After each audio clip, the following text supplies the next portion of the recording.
Yo, what's up, guys? Jaja here. So, if you guys aren't aware of the world state right now, everybody wants to revolt. Everybody's Viva la Revolution, all this crap. So, apparently, Nepal's going through a revolution right now. If you're not on Reddit or any serious news network, it's pretty crazy. Like I saw some heinous things going on. They're like walking their leaders down, spinning their block, beat up their wives, and people getting shot. It's crazy work going on in Nepal right now. So let's kind of see what's going on because I kind of understand this video like the way Discord, it's crazy what they be showing on Reddit and Discord. So let's get straight to the video. Gen Z has just taken over Nepal. They've burned down parliament buildings and put the country on lockdown, with 72 people dead in street battles with the police, and then they did something the world has never seen before, by electing their own prime minister via Discord, all in just a matter of days, and the story is even crazier than you think. But here's the part that should probably terrify every government on Earth. This all happened through a single Discord server and encrypted messaging apps that you can't shut down. While politicians were busy regulating Facebook and banning TikTok, they completely ignored the platform where Gen Z was planning Nepal's government takedown. Discord, they assumed, was just a gaming app, and that was their biggest mistake. Gen Z rallied around one server called Youth Against Corruption. It had 145,000 members, real-time voice channels coordinating street movements, text channels sharing live protest updates from across the country, moderators who went from organizing gaming tournaments to organizing the overthrow of a government. And here's where it all began. Look at this clip of young university students and school kids protesting in Kathmandu. They were marching towards the parliament building, waving flags, chanting, laughing, and taking selfies when violence erupted around them. There was little warning when live ammunition was fired directly into the crowd. 19 people died on the first day of violence, over 100 more were wounded. The ensuing chain reaction led up to one of the most swift and decisive takedowns of a government anyone has ever seen in recent times. Buildings and cars were set on fire, including the parliament building and the country's largest media house. Politicians were dragged from their homes in convoys and paraded on the streets. This crazy clip shows the finance minister being paraded down. This is exactly what I'm talking about. The prime minister being walked down the river is crazy work. It's crazy work, yo. River, blindfolded in his underwear. Politicians were then airlifted out by helicopter. What happened next was the first successful digital revolution in human history. Within some 120 hours, Nepal's administration had collapsed, and Nepal's former Chief Justice, known for her fierce anti-corruption stance, was chosen by Discord to become the world's most unlikely prime minister. This marks something entirely new, a new model of protest where people outsmart the government and police using just technology. And it all started with a ban that young people refused to accept. On September 4th, Nepal's Ministry of Communications decided to outlaw 26 social media platforms. Their crime? Not filling out some bureaucratic paperwork. Facebook, Instagram, WhatsApp, YouTube. Essentially the entire digital lifeline for Nepal's 30 million people vanished overnight. Prime Minister KP Sharma Oli, a 73-year-old Communist Party veteran who'd survived 3 decades of coups and uprisings, probably thought this was just some routine government housekeeping. People would yawn, moan, but eventually turn the other cheek and put it into the back of their minds. As it happened, only TikTok and Viber initially bothered with the paperwork, so they stayed online while everything else got the axe. But here's what he completely failed to grasp. Nepal's median age is incredibly low at just 25. For the entire young generation of Nepal, social media was a huge part of their lives. Just like everywhere, it's how they survived economically. Job hunting, freelance work, staying connected with family members working abroad. It's easy to forget that social media has so many uses we just take for granted. The initial backlash was pretty dramatic. VPN service provider Proton VPN watched their Nepal signups explode by 6,000% in just 3 days. But this wasn't just about circumventing the ban. Young people in Nepal saw this as a direct attack on them and their future. By September 9th, those initial peaceful protests spiraled out of control once the police opened fire. A mob then chased the former prime minister's house. They torched his house with his wife still inside. Soldiers... Hey man, come on now. You don't take our TikTok away, buddy. pulled her out, and she remains in critical condition at hospital as Hey per man, the God bless her though. All safety to his wife. She don't deserve that. But I mean, hey, GG's, buddy. Corruption is corruption. We don't like communists around here. updates. Hundreds of criminals then broke out of prison, and over 10,000 remain at large right now. Around 2,000 people were injured in addition to the 72 dead. As all of this was happening, the government was basically disintegrating in real time. The Home Minister resigned after accepting moral responsibility for the violence. Now, you need to understand where this unrest originated, as it didn't happen overnight. Trouble has been brewing in Nepal for years. The country has become slightly richer, but it also has very high wealth inequality and an extremely high youth unemployment rate. The kid who became the face of this revolution was Avishvar Rort. 6 months before any of this chaos erupted, the 16-year-old head boy stood up at his school's anniversary celebration and delivered what would become the Jai Nepal speech. We are bounded by chains of unemployment, seeing abroad in terms of opportunities. We are trapped by selfish chains of political parties, corruption and war on the web that is extinguishing the light of our futures. Hey man, I'm not gonna say what cadence he has or who he kind of sounds like if he spoke a different language. But let's just say he has the cadence and he has like that. I'm just saying he has that kind of persuasion to him.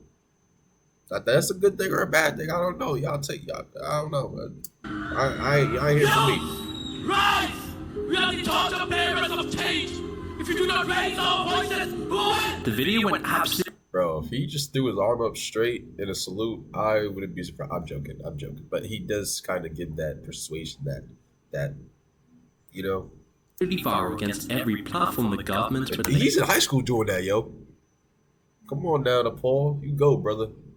It's a ban. More importantly, it crystallized something brewing in Nepal's youth. They wouldn't sit quietly while their future was sold out by politicians. You see, Nepal has a serious corruption problem that politicians and their families have been flaunting on social media for everyone to see. For months leading up to September, people in Nepal have been organizing around a hashtag campaign called Nepo Kids, basically exposing how politicians as children were living like trust fund kids, flying around the world wearing Gucci clothes and Rolex watches, all while ordinary families struggled to eat. That would then later turn out to be a critical mistake. When the government banned social media right after this campaign gained momentum, people connected the dots quickly. On Monday, September 8th, it started with what the organizers called a digital strike. Students across the capital of Kathmandu skipped classes, taking to the streets for a pretty ordinary peaceful protest. And here's where Gen Z found their advantage, as the government ban had completely overlooked Discord. They saw it as just a gaming platform and not social media, and this was a fatal mistake, as Discord became the mission control for the protests and evolved them into something far more targeted and effective. Think about the difference it makes having everyone plugged into an app rather than relying on chaotic word of mouth. Because of its gaming roots, Discord is designed for real-time coordination, from World of Warcraft raid bosses to Counter-Strike and League of Legends tournaments. And now, real protests in the streets. It wasn't just Discord though. Protesters were also using BitChat, which is a decentralized peer-to-peer messaging application that operates over Bluetooth mesh networks. No internet required, no servers, no phone numbers. They covered all bases. It didn't matter if the government even decided to switch off the whole mobile network. People were then uploading tutorials on how to protest, complete with advice to bring college bags and books, and to dress in school uniforms to look non-threatening. And that's when the protest went into another gear. Once the police fired those first shots, Discord was used to coordinate the protesters' movements, helping them regroup and ramp up the attack on the government. Moderators suddenly found themselves running something closer to battlefield logistics, and the precision was on a military level. Medical volunteers got live updates on where the wounded were, and students with motorcycles became impromptu ambulances. Journalists filmed and reported on when and where the police were moving and reported it to the Discord channels. Some protesters were seen brandishing automatic rifles as the police were basically overwhelmed, while the army kept its distance. Now you might ask why the army didn't get involved. It's because that army is known for its peacekeeping and is very rarely deployed during times of civil unrest. Protests are mainly dealt with by the Nepal police and the armed police force.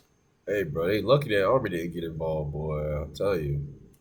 They'll mow down some people if they have to. So I'm just glad that at least some part of Nepal is peaceful, you know, because that could have been real bad. not the army. And so by September 10th, Nepal had essentially no functioning government. The Prime Minister fled and the Home Minister resigned. And that's when we saw the world's first Discord-elected government official. The Youth Against Corruption Discord server, now with hundreds of thousands of members, became quite literally a provisional parliament. After hours of debate, someone then suggested that they should select an interim Prime Minister who could oversee new elections. Frontrunners soon emerged to be Sushila Karki, the 73-year-old former Chief Justice who built her reputation fighting against corruption. What's incredible is how this Discord chat translated into real life. Within hours, she was then sworn as Nepal's interim Prime Minister, and the country's first female Prime Minister. Elections were scheduled for March 2026. Nepal had just pulled off the world's first successful Discord democracy, and the craziest thing of all is that it actually worked. The army eventually cracked down on the protests, but without using force. Nepal's army chief called for peace and enforced an indefinite curfew. The focus was then on tending to the dead and wounded, putting out fires and bringing some sense of calm to the aftermath. The army didn't try to seize the government, but instead sat down and talked with the protesters while meeting with a new interim Prime Minister. Gen Zers through Discord had managed to uproot the government and win the respect of the army, who had to take them seriously at this point. Protesters even celebrated the army on the streets, which took on a mediating role in the whole episode, rather than influencing the course of democracy. Okay, they showing love now, they showing a little love. Democracy and justice. As one Kathmandu resident told the media, when the police failed to control chaos in the country, the army stepped in right on time and saved the country from plunging into a state of lawlessness. The curfew was lifted as of Saturday the 13th, and many markets and shops are now already open as normal. The new Prime Minister announced that the families of those killed in the protests would receive 1 million rupees in compensation, which is about $7,500. The Discord channels are still growing, and protesters are now actively coordinating efforts to clean up the city and support the wounded. The new Prime Minister said she'd stay in power for 6 months to set Nepal on course for genuine change. Young people prove that they have a massive say in the country's politics and want the government to serve them, not the other way around. And think about this side of it. Every time people have wanted to overthrow the government, they've needed somewhere to meet up and plan. French revolutionaries hung out in coffee houses. Russian dissidents had their secret societies. You could raid the coffee house, shut down a beer hall, arrest everyone at the secret gathering. But Discord? Good luck raiding a server that exists in the cloud and has users logging in from thousands of different locations. Now, while Discord isn't decentralized and servers can be shut down, in Nepal's case it complements the truly decentralized messaging BitChat, which works on Bluetooth, meaning even an internet shutdown wouldn't stop it working. And here's the ironic part, the name Discord. Discord literally means chaos, conflict, and disagreement. It comes from the Latin word discordia, the Roman goddess of strife and disorder. Her Greek equivalent named Ares was the one who threw the golden apple, named the Apple of Discord, that started the Trojan War. The platform itself is built to... See. I remember, Discord's goated, bro. I remember first getting Discord back in middle school, bro. Like, playing against my homies. Who would have thought, like, it would have evolved to such, like, allows people to use it to such heights to overthrow a country and bring peace. It's crazy. Bring people together, but in the context of these incredible events that took place in the chaos, there's a captivating, if not prophetic, irony that it's named after chaos. Here, chaos didn't fracture the community, it catalyzed it. It's a truly wild story, and it came in a hectic week of global politics, not just because of Charlie Kirk's assassination, but because of governments collapsing worldwide.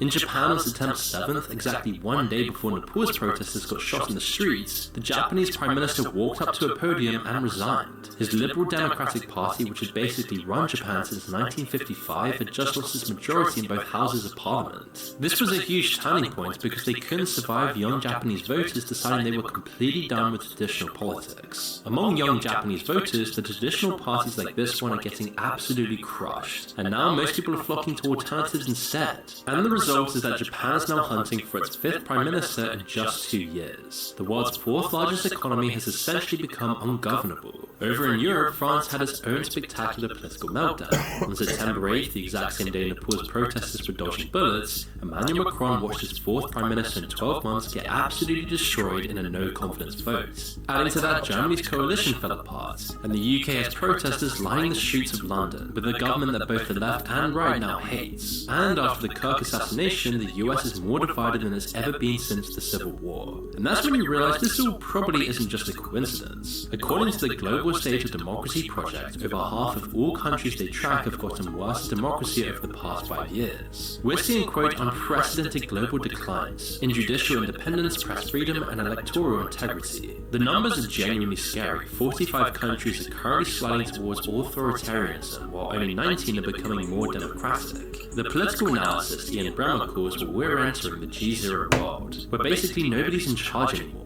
And that creates a power vacuum where a spiraling loss of democratic control. Well, I don't know about America because Donald Trump is taking people off the airways for talking about you know who. So let's not get to I don't know what he's talking about. Talking about some America's united now. I don't know, man. I don't know where this guy's from, but he don't sound like he got an American accent. But Donald Trump, man, you talk about that dude in the wrong way, you get off the airways. You got Jimmy Kimmel. So I don't know if we all kind of free. I don't know. Donald Trump getting a little snippy at us.